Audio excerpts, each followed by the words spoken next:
Hay un enorme desafío en ser un profesional psicoterapeuta que pretende abordar el fenómeno de las conductas adictivas, y es que si uno utiliza intervenciones con marcos de evidencia o de eficacia, toca primero convencer, ¿no?, tanto a los consultantes, a la familia, pero también a los profesionales, de que empleen marcos con evidencia científica que exijan protocolos estandarizados para el cumplimiento ético y la autoexigencia deontológica. Y esto es un desafío enorme porque tanto profesionales como consultantes, acompañantes, están demasiado confundidos con modelos de intervención que no tienen estándares, que no tienen evidencia de eficacia, y que casualmente se promueven culturalmente como modelos de intervención, como son los 12 pasos AA y NA, siendo estos grupos de autoayuda que asimismo ellos lo establecen en su forma de constitución, y que la Organización Mundial de la Salud no los sanciona como grupos de autoayuda, pero aclara que son personas que ayudan a otros dentro de esta situación, pero no son personal calificado ni específicamente un protocolo estandarizado que tenga eficacia. Y lastimosamente muchos profesionales, desde la ignorancia quiero pretender y desde la buena intención, sin una intención de maleficencia, utilizan estos modelos creyendo que son los modelos más eficaces, y se generó todo un modelo coercitivo, dogmático en torno a esto, que confunde a los profesionales porque son confundidos, y adicional a eso indudablemente la víctima de toda esta situación, como efecto colateral de un sesgo cultural que ha sido construido históricamente, la familia y los pacientes son los que son principalmente víctimas, porque han utilizado un montón de elementos como grupos de apoyo tanto para la familia como un modelo de intervención que no es un modelo de intervención. Ahora, ¿quiénes son los que dicen estas situaciones? No es lo que digo yo, es lo que dicen los organismos de mayor jerarquía al respecto. ¿Y cuáles son los organismos de mayor jerarquía para hablar de esto? Pues la Organización Mundial de la Salud y la Oficina de las Naciones Unidas contra las Drogas y el Delito. ¿Y en qué se basan ellos? Pues se basan en metaanálisis y en estudios longitudinales de alta jerarquía de evidencia, y establecen a través de un tratado que se llama es un tratado de la Organización Mundial de la Salud en conjunto de la Oficina de las Naciones Unidas contra las Drogas y el Delito, que se publica en el 2023, y establece que el modelo de intervención y la metodología y la epistemología que debe de regir esos modelos de intervención tienen que ser el modelo multidisciplinario intensivo con psicología basada en evidencia.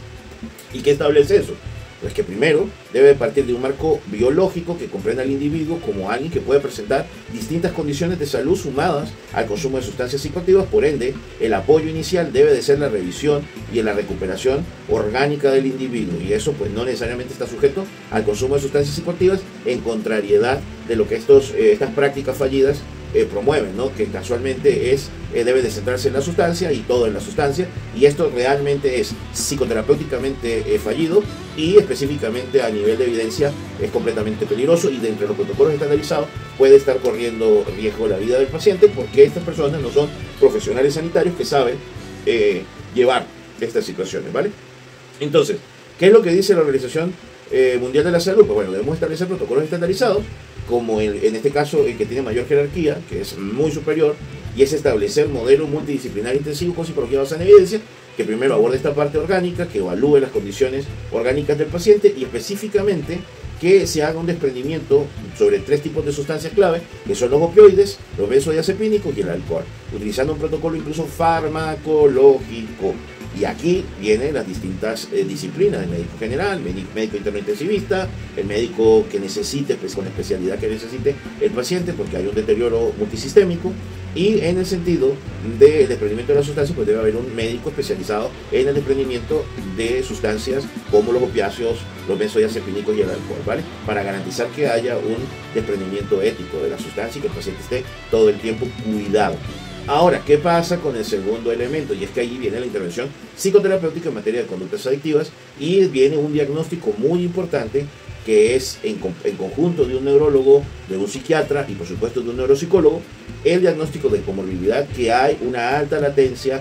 de esta condición en los pacientes con conductas adictivas, y resulta que es un factor determinante en la sostenibilidad de la abstinencia, cosa que no pueden hacer estas otras personas porque no son profesionales y porque ese protocolo no lo estandariza. En cambio, el protocolo multidisciplinario intensivo con psicología basada en evidencia, sí. ¿Y qué pasa? Pues van a diagnosticar, van a aclarar, van a tipificar que hay una condición de comorbilidad que altera la percepción de la realidad, las conductas, los estadios anímicos, lo que sea, y se va a generar un protocolo, si se requiere, de apoyo farmacoterapéutico. Y eso va a permitir que el paciente tenga eficacia, que vaya evolucionando, de que las conductas se reduzcan. Y ahí vamos a hablar de lo que se establece a nivel sanitario, de lo que es un tratamiento. Y eso lo establecen también incluso dentro del Código de Ética, dentro de la beneficencia, que es un modelo de tratamiento sanitario, pues dentro de la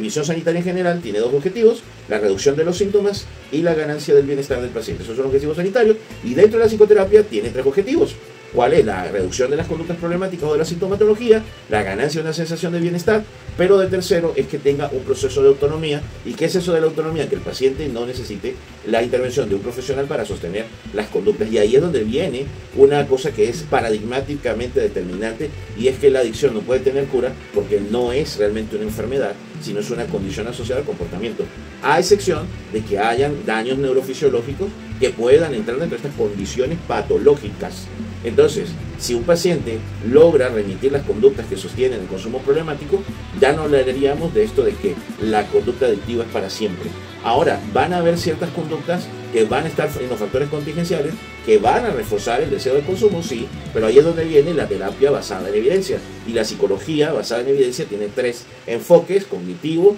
conductuales y contextuales. Si no cumple con estos criterios los modelos de intervención y no le permiten al paciente la ganancia de bienestar, la reducción de estas conductas problemáticas y específicamente la autonomía, en no depender de un modelo terapéutico, pues entonces lo que se está haciendo no es un modelo basado en evidencia, y no es un proceso que respete la autonomía del paciente. Ojo, esto hay que leerlo con una muy buena hermenéutica, y creo que este no es el espacio suficiente para poderlo hablar. Ahora, esta terapia tiene algo muy interesante, y es que propone un modelo de desprendimiento gradual de la fase hospitalaria con un monitoreo ambulatorio. Y aquí hay todo un montón de situaciones. Pero lo interesante de todo esto es que hay un tercer eje de intervención, y que el modelo, en este caso un modelo multidisciplinar intensivo con psicología basada en evidencia, lo tiene claro. Y es que el tercer eje de intervención es la familia. Y aquí es indispensable tener esto en cuenta. El tercer eje de intervención, tanto en el ingreso del paciente en el modelo hospitalario, el acompañamiento dentro de las decisiones que ellos van a tomar en torno a la terapia, a la adherencia al psicofármaco, al desprendimiento, al acompañamiento terapéutico, debe de estar incorporada a la familia, porque dentro de sus principios de autonomía está la toma de decisión informada. ¿Qué es la toma de decisión informada? Que el profesional, aquí sería el consejero familiar o el terapeuta en materia de conductas adictivas que está especializado, le va a explicar a la familia y al paciente todo lo que está pasando y el por qué debe o no debe tomar ciertas decisiones, y siempre trabajar desde la recomendación, desde la sugerencia, desde la metodología estandarizada, con evidencia, y explicarle con estadísticas, con casos, por qué debe de tomar X o Y decisión, y aún así respetar la toma de decisión de la familia. Es indispensable. ¿Por qué? Porque hemos visto que la evidencia que hay cuando se aplica un modelo basado en evidencia, aún así como lo es el protocolo estandarizado de la multidisciplinariedad intensiva con psicología basada en evidencia, si no se encuentra la familia presente, en materia de alcohol se reduce dramáticamente al 60%. Es decir, deja de ser efectivo el protocolo de intervención, así esté estandarizado, así tenga evidencia, pero si no está en compañía de la familia, se reduce un 60%. Es decir, con la familia aumenta el 60% de eficacia. Si pasa de una medida, ¿sí?, de 0.5 a 0.8, ¿sí?, y eso representa un 60% de eficacia. En la abstinencia sostenida en los 6 meses aumenta con la presencia de la familia en un 40%. En la prevención de recaída, cuando hay una presencia familiar, puede mejorar la eficacia entre un 50 a 55% con la familia, y se puede reducir sin la familia en un 20 a 25%. Las recaídas con comorbilidad, ahí es donde hay un factor determinante, puede reducirse dramáticamente en un 40%, ¿sí? Y específicamente cuando no se cumple con un modelo donde hay la intervención de la familia, cuando hay la intervención de un proceso estandarizado con evidencia que contenga el protocolo de desprendimiento del poshospitalario, se reduce hasta un 70%. Entonces ahí sí es indispensable preguntarnos por qué entonces hay unos indicios de eficacia tan bajos, porque se están aplicando modelos que no tienen eficacia y las familias están invirtiendo dinero en procesos que no están garantizando el acompañamiento adecuado, tanto en el desprendimiento de la sustancia, que ahí es donde nos podemos hacer énfasis solo en la sustancia, solo ahí, en qué tipo de sustancia es y qué tipo de acompañamiento debe tener farmacológicamente hablando, luego el diagnóstico de la comorbilidad y la aplicación de un tratamiento psicofarmacológico con una intervención psicoterapéutica basada en evidencia, y específicamente con la sensibilidad hacia la familia para que comprendan el fenómeno. Y por supuesto dándole en estas instrumentalizaciones, en esta intervención, la ganancia de habilidades para poder que desarrollen autonomía a los pacientes y puedan preservar no solamente la abstinencia, sino generar múltiples dimensiones de eficacia en su vida para poder sostener esta ganancia de bienestar que se transforma en una mejora en la calidad de vida. Entonces, cuando tenemos todas estas aristas, sumándole a la familia, pasa la evidencia de mejora en calidad de moderada a significativa. Y eso, cuando nosotros nos vemos en estos estudios, sobre todo en estos modelos GAF, vemos un incremento leve cuando solamente se hace un modelo de intervención que tiene estándares, por ejemplo el uso del medicamento y todas estas cosas, pero si se aplica la psicología basada en evidencia y la consejería familiar que sensibilice y garantice que la familia forme parte de este proceso, pasa de un incremento leve a un incremento clínicamente relevante. Y eso es importantísimo, mucho importante. Ahora, ¿qué es esto del bienestar? Pues son un montón de elementos que el paciente va a tener, ¿no? Y quiero dejar claro que es esto del bienestar como tal, según lo establece la Organización Mundial de la Salud, y establece salud física, energía, dolor, sueño, movilidad, salud psicológica, autoestima, efectos, pensamiento, y en esta fase de su espiritualidad respetada desde la axiología, las relaciones sociales, el apoyo, la intimidad, las relaciones personales, y el entorno, seguridad, vivienda, acceso a servicios con oportunidades. Cada ítem de este responde a una escala de 1 al 5 y los puntajes se transforman para interpretar el nivel de calidad de vida en cada dominio, entre válido y confiable, hasta cuando podemos ver este marcador que es el que vemos en estos estudios del modelo estandarizado multidisciplinario intensivo con psicología basada en evidencia, que pasa de un incremento leve a un incremento clínicamente relevante. Entonces sí es importante entender esto, es importante entender la necesidad de aplicar protocolos que tengan eficacia y empezar a derogar estos modelos que no tienen sustentación, que son grupos de apoyo, pero que realmente deberían poco a poco ir desapareciendo o reformándose con la participación de profesionales que se involucren y que estandaricen los protocolos. Porque estos grupos pudieran ser eficaces siempre y cuando haya un supervisor clínico, un psicoterapeuta con basamentos en evidencia que transforme desde el discurso dogmático, desde la necesidad de dependencia, desde la continua estigmatización del nombre del adicto, para transformarlos en espacios de psicoeducación y específicamente que se aborden temas como la comorbilidad, las situaciones de trauma, que en el caso de pacientes con problemas, cuando tienen uso problemático de sustancias psicoactivas, llegan a estar hasta en un 40% incidencialmente en hombres del abuso sexual y en las mujeres hasta de un 90%, pues cuando se trabaja este tema, que no se centra en la sustancia, cuando se deja de tener como protagonismo a la sustancia, pues estos modelos de autoayuda pudieran transformarse en grupos de intervención. Pero mientras tanto, pues son simplemente desinformadores y que terminan incidiendo en la reducción del deseo de consumo, pero no porque ellos sepan cómo hacerse eficaces. Simplemente utilizan su experiencia personal y quiero dejar claro de que aquí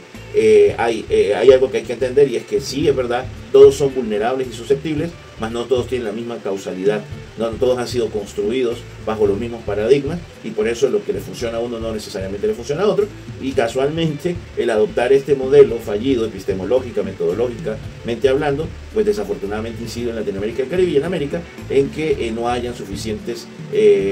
procesos de eficacia. Tenemos que trabajar muchísimo en transformar culturalmente, en que se usen protocolos estandarizados que contemplen el modelo multidisciplinario intensivo con basamento en evidencia, dejando claro los factores biológicos, el determinante de la comorbilidad, el apoyo psicofarmacológico, y que en el centro de todo sea la psicoterapia basada en evidencia, con un énfasis importantísimo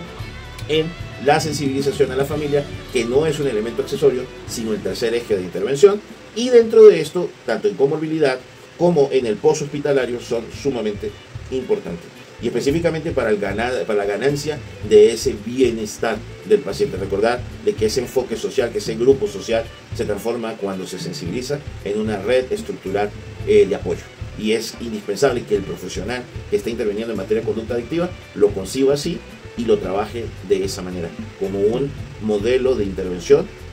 con este tercer eje de incidencia, ¿sí? Que la familia sea comprendida como eso, como un elemento incidencial. Entonces espero que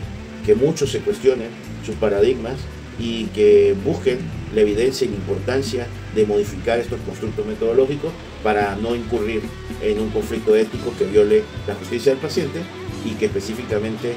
viola el principio de beneficencia porque no estamos utilizando los protocolos que garantizan mayor eficacia, y aún así tenemos que estar constantemente autoexigiéndonos deontológicamente.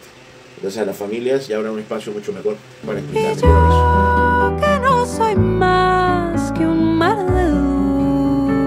dudas, que sola con mis sombras